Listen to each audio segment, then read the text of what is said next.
Success stories of Pakistani business women. मैं हूं आपकी होस्ट सफ़ा शरियार और आज हमारे साथ मौजूद है साइमा, जो ऑनलाइन 7 सालों से काम कर रही हैं। चलिए इनकी स्टोरी इन्हीं से जानते हैं। अस्सलाम वालेकुम, कैसी हैं आप? वालेकुम अस्सलाम, अल्हम्दुलिल्लाह ठीक ठाक। हमने आपकी सक्सेस के बारे में बहुत सुना है। हम ये जानना चाहते हैं कि आपको किस चीज़ ने मोटिवेट किया ई कॉमर्स बिजनेस स्टार्ट करने के लिए? ई कॉमर्स में आने का वैसे स्टार्टिंग से तो मेरा इरादा नहीं था, लेकिन जब मैंने सोचा कि मुझे कुछ करना है तो फिर यही था कि मैं कुछ ऐसा करूं जिसमें मैं अपना 100% दे सकूं। जब मैंने स्टार्ट किया था तो बहुत स्मॉल बिजनेस मैंने स्टार्ट किया था, तो मैंने एज अ टेस्टिंग स्टार्ट किया था, तो मुझे इतना अच्छा फीडबैक आ रहा था तो मैं आगे चलती चली गई और आज माशाल्लाह इस लेवल पे हूँ। जितने टॉप ब्रांड्स हैं वो सब मेरे पास होते हैं। मारिया बी, सारा शाहजहाँ, मुश्क, हुसैन यार, कोई भी हमारे पास कलेक्शन है ना तो वो हमारे पास जरूर आती है। इस जर्नी में आपको कौन कौन से चैलेंजेस का सामना करना पड़ा है?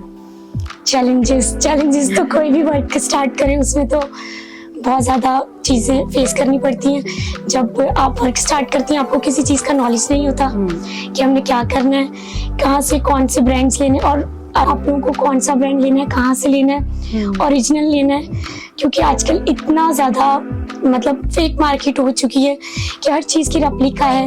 ये डिसीजंस लेनी होती हैं, तो ये होता है कि हम जहाँ से भी जो भी परचेजिंग करें 100% ओरिजिनल हो, ताकि हम जो भी हमारी कस्टमर सर्विस है वो हमारी ख़राब ना हो। तो टोटल मेरा वर्क ओरिजिनल पे है, तो ये सारी चीज़ें ना फेस करनी पड़ी। और फिर उसके बाद कोरियर को सिलेक्ट करने में सबसे ज़्यादा चीज़ें फेस करनी पड़ती हैं। तो मैं बहुत ज़्यादा कोरियर के साथ मैंने वर्क नहीं किया। तकरीबन 7 ईयर्स में से मैक्सिमम टाइम मैंने MNP के साथ वर्क किया, और इसमें जो स्टार्टिंग में मैंने पाक पोस्ट और एक कुछ और सर्विस से मैंने काम किया था अपना। बाकी मेरा तकरीबन जितना वर्क है सारा MNP के साथ है। तो आपका MNP के साथ एक्सपीरियंस कैसा रहा है? तो माशाल्लाह मेरा एक्सपीरियंस तो बहुत अच्छा है। यही होता है, रिलायबिलिटी होनी चाहिए पार्सल्स की, पेमेंट की, कि आप जिस भी कोरियर के साथ काम कर रहे हैं तो आपको पेमेंट का इशू नहीं आना चाहिए। और फिर उसके बाद पार्सल्स की डिलीवरी ऑन टाइम, और फिर जो पार्सल्स हमारे पिकअप हो रहा होता है तो आपकी टीम है, तो वो टीम हमारे पास आके वो पार्सल्स लेकर जा रही होती है। फिर उसको वो लोग बुकिंग करते हैं, बुक करके जब वो लोग डिलीवर करते हैं तो 2 to 3 डेज में मेरे पार्सल्स की डिलीवरीज हो जाती हैं। तो MNP का एक प्लस पॉइंट ये है कि इनकी तरफ से ना पेमेंट इश्यूज नहीं आते। तो ये है कि क्योंकि दूसरी कोरियर्स में लेट हो जाती हैं कुछ इस तरह से। तो और बाकी एक चीज़ ये भी है कि पेमेंट इशू के अलावा हमें ये पता होता है कि हमारे इतने पार्सल्स गए और हमारे अकाउंट में ये पेमेंट आनी है। इसमें ये इशू नहीं होता GST कट किया, ये टैक्स कट के पेमेंट यहाँ गई। अब मुझे क्लियरली पता चल रहा होता है कि मेरी ये पेमेंट थी और ये मेरी COD अमाउंट आई है।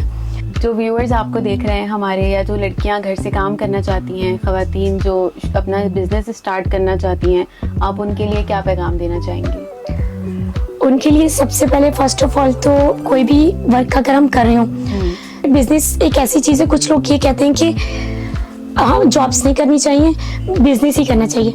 मैं कहती हूँ हर बंदा बिजनेस भी नहीं कर सकता और हर बंदा जॉब भी नहीं कर सकता। तो बिजनेस में आपको सबसे पहले सिलेक्शन करनी है, और कोई भी अगर आपने वर्क स्टार्ट करना है तो उसमें ये नहीं है कि आप कपड़ों का ही काम करें। आप किसी और फील्ड में भी जा रहे हैं ना, तो जहाँ आपका इंटरेस्ट है आप वो वर्क मतलब स्टार्ट करें।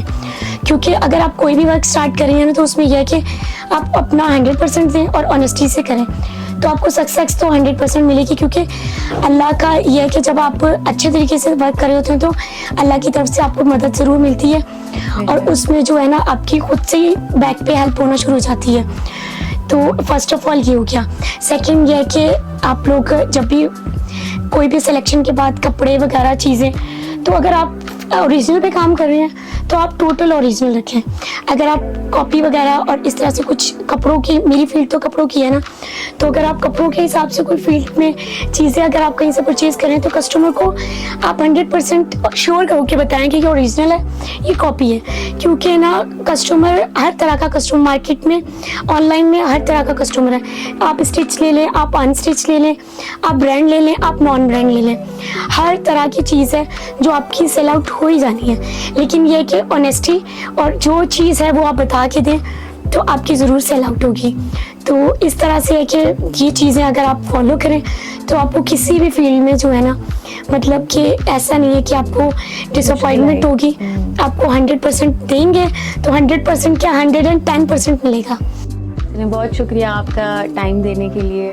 तो ये थी इनकी सक्सेस स्टोरी। मजीद इंस्पायरिंग स्टोरीज के लिए हमारा चैनल सब्सक्राइब करना ना भूलिए। शुक्रिया।